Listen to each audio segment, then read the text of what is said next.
want to hear some nonsense that gets spouted all the time? That the This Is Your Life segment is the highest rated in Raw history. Here's the facts. It's not. At all.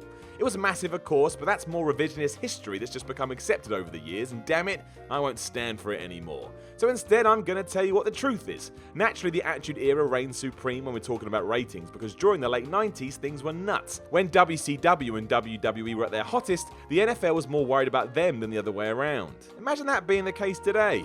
Vince McMahon would be the happiest man alive. I'm Simon from What Culture, and this is the 10 highest rated Raw segments ever. Number 10, Vince has to leave the WWF. A mere 24 hours after Vince McMahon watched Steve Austin defend his WWF title against The Undertaker at Fully Loaded 1999, he was ordered to be a man of his word by Stone Cold and leave the ring. Jim Ross even got in on the act and helped sing a farewell chorus to the Boss as he was banned from appearing on TV. The Wrestling Observer covered the 26th of July episode in their 2nd of August issue and reported that this segment drew a whopping 7.77 quarter rating. On top of that, the episode as a whole nearly topped the WWF's best ever head-to-head ratings with WCW's Monday Nitro. It wouldn't quite achieve that, but that sums up how popular 1999 was. It was also an era where ratings meant everything. Even fans got in on the action to see which way the pendulum was going to swing. Truly was a different time. Number 9, Kane vs. The Undertaker and The Big Show. Happening on the same damn episode of Raw, which again sums up the sheer madness for wrestling back then, it was all these shenanigans that, yes, did push the WWF to almost obliterate WCW in a single evening. That's even more impressive when you learn elsewhere on the show was Triple H beating Ken Shamrock in just shy of 4 minutes, and Chyna and Mr. Ass vs. The Rock in a handicap match. Exactly riveting. We did indeed also get Kane facing both The Undertaker and Big Show in a short handicap effort. Fans must have been excited to see this one because they stayed tuned for the whole thing, including the post-bout beatdown that included a road dog run-in.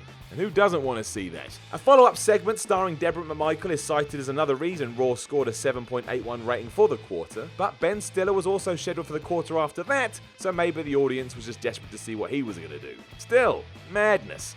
Number 8, Vince McMahon announces Stone Cold Steve Austin. Vince McMahon's promo saying that Steve Austin would be at Backlash 2000 peaked the quarter-hour ratings on the 24th of April 2000 episode of Raw. The segment also went up against the Nitro match pitting Sting against Vampiro. Despite being advertised with First Blood rules, WCW pulled a measly 2.7 rating. Over on Raw, the WWF boasted a giant 8.12. You have to give World Championship Wrestling credit for throwing what they could at the screen, but at this point, even McMahon talking about Austin was money. And how can you compete with that? You just can't. It's a welcome reminder of how big Stone Cold was back then, and why when people today ask whoever's going to fill those boots, the answer may be nobody. He was a phenomenon like no other who could draw when someone even said his name. That's borderline ridiculous, but anything associated with the Texan became an instant attraction. Number 7, Shane McMahon vs. The Rock. Hilariously, things just kept increasing only 1 week later. This whole stint for the WWF was nuts. Promoting a steel cage match for the world title between The Rock and Shane McMahon, it was a huge draw and pulled an 8.23 rating. While some fans don't like to admit it, this did just prove that while the great one was obviously a draw, so was the younger McMahon, even if he still couldn't throw punches to save his life. It was also a smart bout to book at the time, as over on WCW, David Arquette had just become their champion. Would the WWF do something similar with Shane? No, of course not. They weren't that dumb.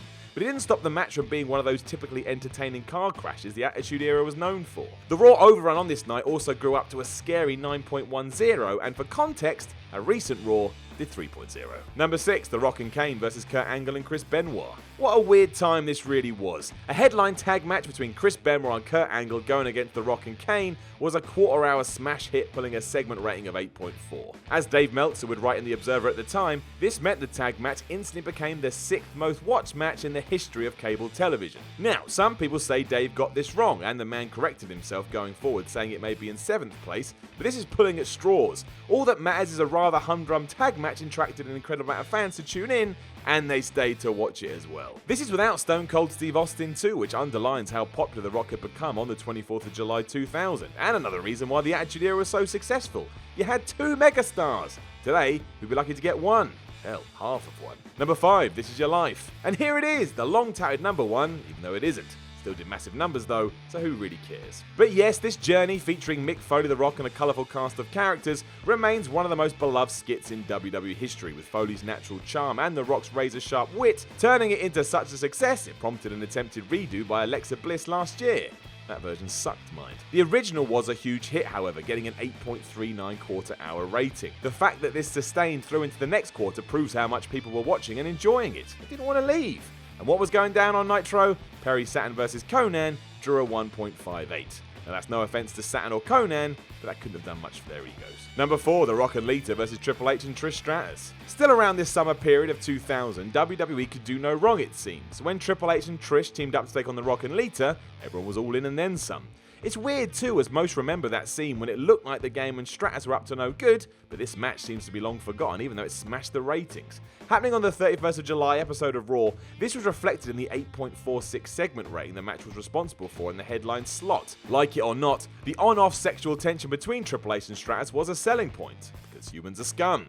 There was also some appeal to see men and women teaming together, and back then the Observer called this the 5th most watched wrestling match in the history of cable television. Number 3, the Stooges versus the Mean Street Posse. Straight up, I got no problem with this. I love both teams because they were ridiculous, and I love the ridiculous. They deserve to be here in the list, especially as the segment that truly popped a rating is when they all had a match together. It started with Pat Patterson and Gerald Briscoe coming out to Hulk Hogan's old theme music. Maybe that's why fans tuned in like crazy. Who wouldn't want to see that? Imagine this happened on Raw today too. Reddit would go nuts. The 10th of May 1999 was a very unique day, however. And yes, the bout itself wasn't great and only went about 2 minutes, but it's just so daft and did so well that it makes me happy, and I'm saying this with a smile on my face right now. Number 2, the 6-man tag main event. Occurring on the same show, people were obviously very keen to see what was going on last for Raw, as this did all the numbers. Bringing out all their big guns, Shane McMahon teamed with Triple H and The Undertaker to take on Vince McMahon, The Rock and Steve Austin. Shawn Michaels was installed as the special guest referee for good measure, and that all combined to convince a record-breaking audience they had to watch. A 9.17 rating was the result, and that number remains one of the biggest individual segment scores in Raw history to date. The Observer said the match was the first ever to top the 10 million viewer mark on cable television, and they also claimed it was the single most watched pro wrestling match in the history of said cable television. It wouldn't take the WWF long to beat their own record, because on the 29th of June 1999 we got number 1, The Undertaker vs Stone Cold Steve Austin. It's no wonder this did well, as there was a lot riding on Steve Austin's WWF title shot against The Undertaker in the main event of Raw. The night before, Austin had been beaten in a ladder match by both Vince and Shane McMahon at King of the Ring, and now he had to win the title or be banished from the championship scene for good. Clearly everyone was desperate to know what was going to happen, as the company topped their own 9.17 quarter-hour record by posting an enormous 9.5. This was helped as WCW went off the air with Nitro earlier than scheduled, allowing the WWF a full 8 minutes unopposed. Idiots. Not that it really mattered though. Taker vs Austin was killing it anyway, and people rightly believed they'd see a title change on free television. It was something to behold both in front and behind the camera. Why would you look at that? You got all the way to the end of the video and your mother said you'd amount to nothing. What are the chances?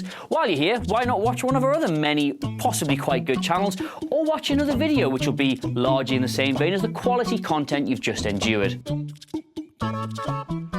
Go on then.